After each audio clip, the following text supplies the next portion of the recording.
So now we move on to the next presentation. It's my pleasure to invite Ms. Audrey TONG, the Director of the Integrated Solutions and Program Planning Office at the Health Promotion Bureau from Singapore. The topic of her presentation is Singapore's sodium reduction strategy. Let's welcome Ms. Audrey TONG.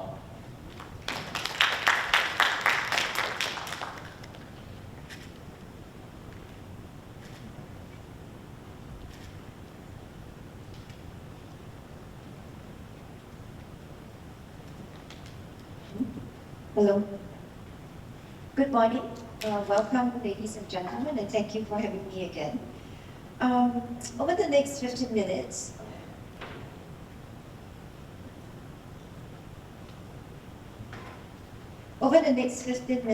I will share how Singapore is approaching the issue of sodium in population nutrition. Sodium is difficult because it is largely invisible, as it's an ingredient built into the food supply through sauces, seasonings, stocks, and bases that define how we cook and how we eat. Hence, we cannot solve it through consumer education alone. At HPB, our strategy rests on a simple premise: create a food environment that offers lower sodium and make the healthier choice the easier choice. I will cover 3 areas in the next 15 minutes of my sharing today: our overall food strategy and how we measure it, our specific approach to sodium, and the instruments we use to bring industry along with us. Let me start with the food strategy architecture because sodium sits inside a much broader food strategy. We work on 2 fronts simultaneously: supply and demand. On the supply side, our objective is to increase the availability and accessibility of healthier options. 3 programs do most of that work. The Healthier Choice symbol guides reformulation in retail. The Healthier Ingredient Development Scheme works upstream with manufacturers, and the Healthier Dining Program brings this into the out-of-home eating environment, where in Singapore a large scale and share of meals is eaten outside the home. On the demand side, we have shifted our posture. We have moved away from broad-based media towards targeted marketing at the point of sale, reaching people at the moment of decision, in the aisles or at the counter. We use institutional levers where the choice architecture is set for you. Healthy meals in preschools and schools shapes taste preferences early in childhood. Whole of government catering and drinks policies mean healthier default offerings across public sector premises. We also use technology to scale and reach citizens, for example, via our Healthy 365 mobile app that supports meal logging, nutritional literacy, and gamification to encourage healthier eating as it's a consumer tool enabling citizens a richer view of their dietary behavior patterns to small rewards to motivate them. Using AI-powered food recognition and the localized food database, the tool allows users to search for food and drink items by keyword, taking a live photo or uploading an image, and adjust portion sizes to log and maintain a basic record of their daily food intake and calorie consumptions, including key micronutrients of concern. Both supply and demand reinforce each other and help shift the market. Now let me take you through the sodium specifically. Our approach has 3 parts working in tandem.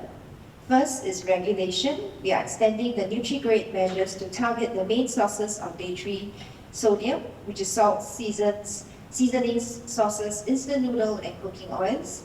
Products graded C and D will carry a mandatory front of pack label, and advertising is prohibited for those graded D.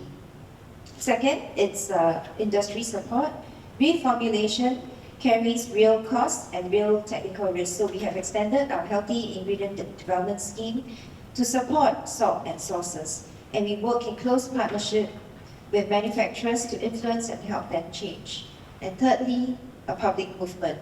We have created the Less Salt, Taste More campaign anchored by a 3-year end-to-end industry pledge. Manufacturers commit to increasing the supply and promotion of lower sodium options.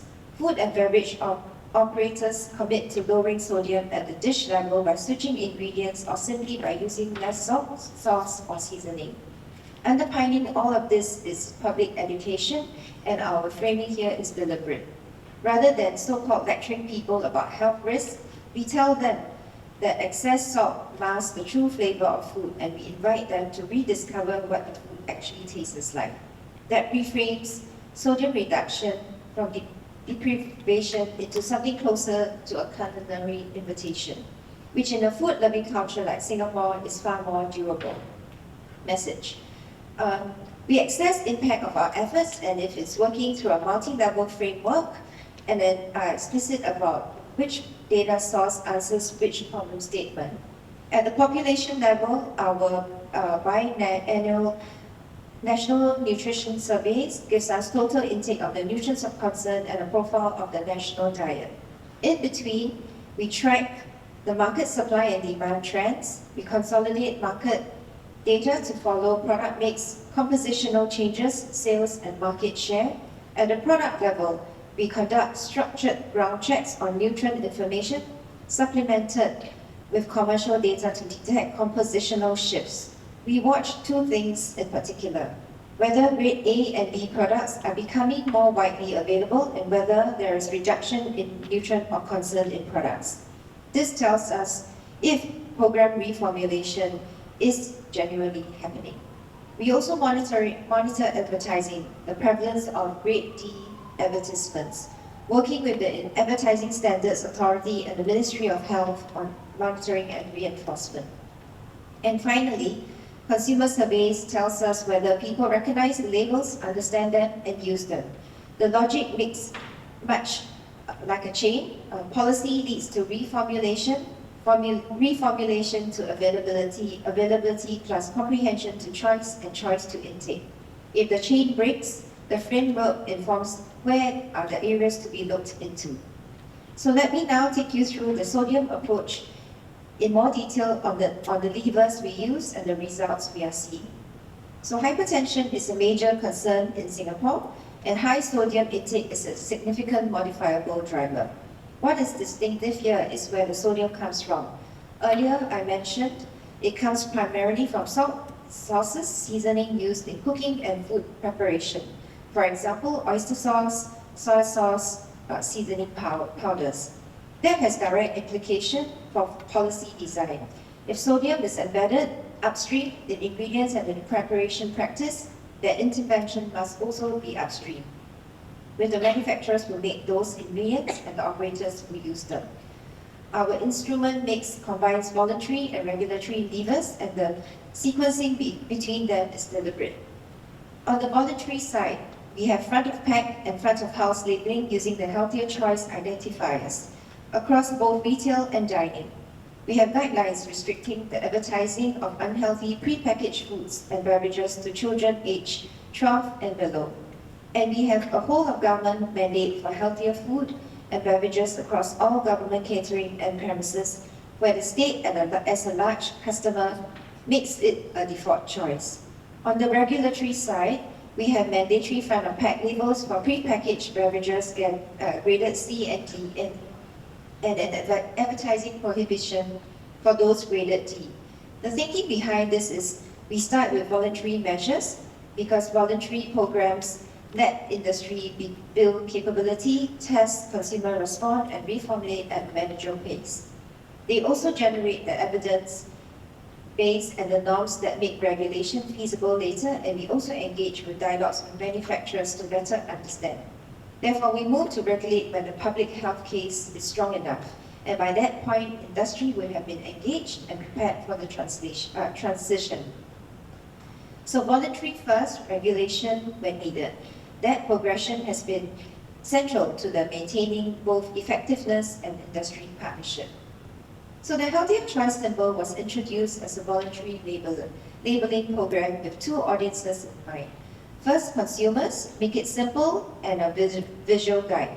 It identifies the healthier option within each food category.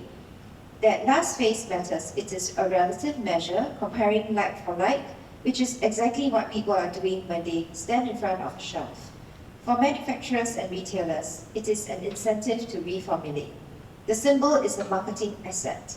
If you want it, you have to meet the nutritional criteria, of which we tighten these criteria over time. The results are encouraging. More than 80% of shoppers report using the symbol to guide their grocery purchases. And the market share of products carrying the HCS symbol has doubled over the last decade, from 15 to 30%. The program has also expanded considerably in scope. From essential everyday foods into indulgent categories, now spanning over 100 food categories. That expansion reflects a pragmatic judgment. People will eat indulgent food. Our role is to ensure a better option exists within these categories too, rather than totally leaving it out. So for the out-of-home sector, which is where much of Singaporeans eat, the Healthier Dining program was launched in 2014 to increase the availability and accessibility of healthier options across the dining landscape, from food courts and coffee shops to established restaurant chains. Since then, more than 300 brands have either reformulated their menu items or adopted healthier ingredients. Layered on top of this is our sodium-specific work. Partners supporting sodium reduction display the less salt, more taste identifiers at the front of the house and on their menus. This nudges consumers to do something quite specific. To ask for lower sodium version with less salt, sauce and seasoning. I want to highlight why that design choice matters. It gives the consumer an action to take at the moment of ordering that costs nothing and requires no change to what they want to eat. This is coupled with gamification we offer on Healthy 365, where we incentivize through the offering of health points to help motivate healthier choices. It also creates a demand signal that operators hear directly, which in turn justifies the operational changes that they have made in the kitchen. So moving further upstream to the manufacturers who supply these kitchens, the Healthier Ingredient Development Scheme is a grant that encourages manufacturers to innovate, reformulate, and promote the uptake of healthier ingredient products. It has two components. The first supports research and development, so a product can meet the healthier choice symbol criteria, capped at 200,000 Singapore dollars per category, over a project duration of up to 2 years. And the second supports commercialization and marketing of those products, capped at 300,000 Singapore dollars per year, with a higher cap of 400,000 for salt seasons, salts, sauces, and oils, reflecting the priority in our sodium strategy. Funding both category development and commercialization is deliberate. A reformulated product that nobody knows about does not improve anyone's diet. As of June 2025, we have onboarded 100 suppliers across 9 ingredient categories, offering over 300 ingredient products, which now reach more than 10,000 food and beverage operators and retail outlets. That reach is the point. One reformulated sauce adopted at scale quietly lowers the sodium content of thousands of dishes without any consumer having to make a single decision. So what ties all these together is also the collective action across the entire supply chain. Associations pledge to support their members to reduce sodium in food using their convening power to make this an industry norm rather than a series of isolated decisions, and manufacturers pledge to increase the supply of lower sodium products, promote adoption among food and beverage operators, and raise consumer awareness. And operators pledge to use less salt and sauces or to switch to lower sodium ingredients. Each link reinforces the next. Associations create the norm, manufacturers create the supply, and operators convert that supply into what actually reaches their plate. The reason we pursue end-to-end alignment is competitive fairness, and no single company wants to move first and risk losing customers on taste. When the whole sector moves together, that risk disappears. With that alignment, it enables us to work towards a healthier future.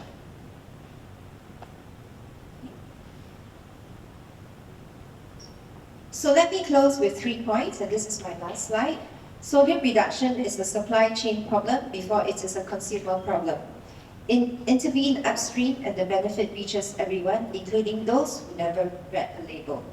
Sequencing matters, as with engagement with industry. Voluntary programs build capability and evidence. Regulation consolidates the gains. Each makes the other more effective. Coupled with targeted marketing, consumer activations for awareness and action. And the third point, measure each point in the entire chain, not just the end point. Population intake makes slower product composition, market share, and consumer comprehension moves faster. And they tell you whether you are on track before the survey does. Thank you. Thank you very much, Ms. Tong. Thanks for sharing Singapore's very important experience and insight with us.